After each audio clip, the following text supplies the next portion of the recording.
Hallelujah, praise the Lord. ప్రభు అయిన యేసుక్రీస్తు నామమున మీ అందరికీ శుభాభివందనాలు తెలియజేస్తున్నాను. మరి దేవుడు ఈ మంచి అవకాశాన్ని మనకిచ్చాడు గనుక ఆయన వాక్యాన్ని మనం ధ్యానిస్తాం. మరి ఈరోజు యొక్క అంశం రక్షణ.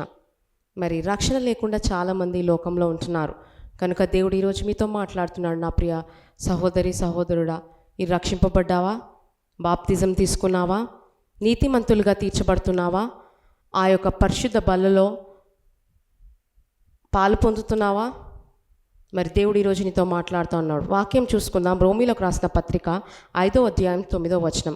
కాబట్టి ఆయన రక్తం వలన ఇప్పుడు నీతిమంతులుగా తీర్చబడి మరింత నిశ్చయముగా ఆయన ద్వారా ఉగ్రత నుండి రక్షింపబడుతున్నాము. Hallelujah. By God's blood purifies you and put you in righteous. By his will only we are saved and received salvation. Amen. మరి దేవుడు ఈరోజు మీతో మాట్లాడుతూ ఉన్నాడు.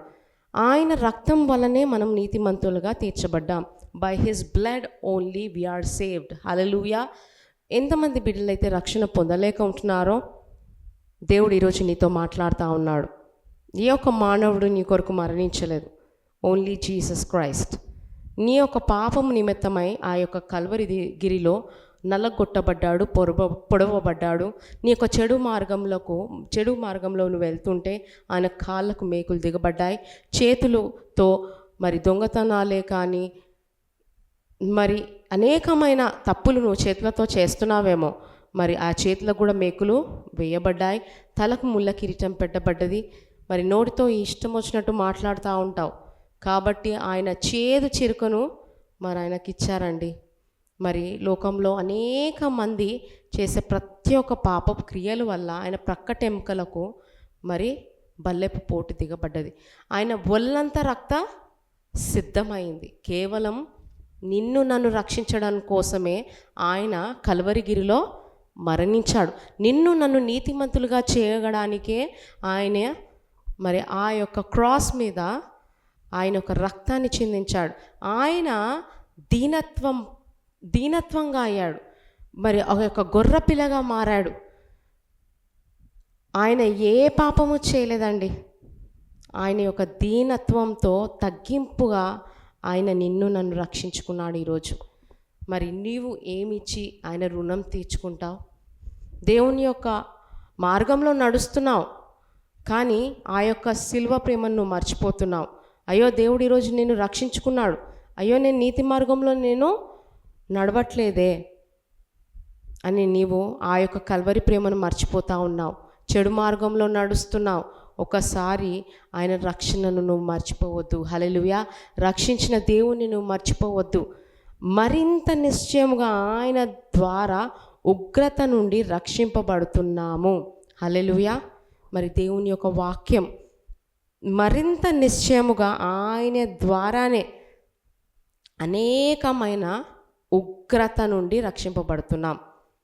బై హిస్ బ్లడ్ దేవుడు మనం దీవిస్తున్నాడు, ఆశీర్వదిస్తున్నాడు అంటే దేవుడు మనం రక్షిస్తున్నట్లే. ఆ యొక్క ఉగ్రత నుంచి దేవుడు తప్పిస్తున్నాడు మనని. ఆ యొక్క చెడు మార్గంలో నుంచి మనం తప్పిస్తున్నాడు. అయ్యో నా కుమారుడు నశించకూడదు, నీతి మార్గంలో నడిచి ఆ యొక్క పరలోక రాజ్యంలో నిత్య వారసుడుగా మరి రావాలని దేవుడు కోరుకుంటా ఉన్నాడు. ఆ యొక్క రక్షణను దేవుడు నీకు ఇస్తూ ఉన్నాడు. మరి ఎంతమంది రక్షణ పొందుతున్నారో పొందట్లేదో అది నిన్ను నీవు పరీక్షించుకో. హల్లెలూయా. దేవుడు ఈరోజు నీతో మాట్లాడుతూ ఉన్నాడు. రక్షించకపోతే రక్షణ లేక ఉంటున్నావేమో. మరి రక్షణ అంటే ఏందో తెలుసుకో. ఈరోజు దేవుడు నీతో మాట్లాడుతూ ఉన్నాడు. నా ప్రియ సంగమా, మరి రక్షింపబడలేక నువ్వు ఉంటున్నావేమో. అయ్యా నా పాపాలను క్షమించు, నన్ను నీతి మార్గంలో నన్ను నడిపించు.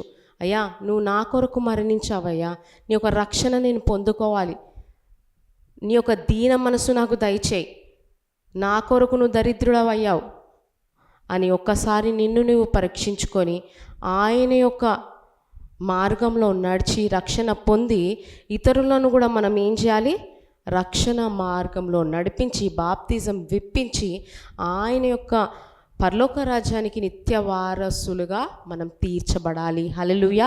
ఉగ్రత నుంచి మనం తప్పించబడాలి. హల్లెలూయా. ఆమేన్. దేవుడు ఈరోజు నీతో మాట్లాడుతూ ఉన్నాడు. మరి ఈ లోకస్తుల వలె కాకుండా ఈరోజు క్రైస్తవుడుగా ఉంటూ ఈ యొక్క క్రియలను మనం పొందుతూ రక్షణ పొందుతూ మరి ప్రార్థనలో వాక్యంలో ఎడతెగక ఉండి మరి దేవునిలో విశ్వాసంని కోల్పోకుండా దేవునిలో ముందడిగేసి ఆ యొక్క రక్షణ సువార్తను ఇతరులకు తెలియజేస్తాం. ఆమేన్. దేవుడు మరి ఈ యొక్క మంచి మాటలతో మనందరినీ ఆదరించి దీవించి ఆ యొక్క రక్షణ మార్గంలో దేవుడు మన కుటుంబాలను మనల్ని నడిపించునుగాక. ఆమేన్. Praise the lord.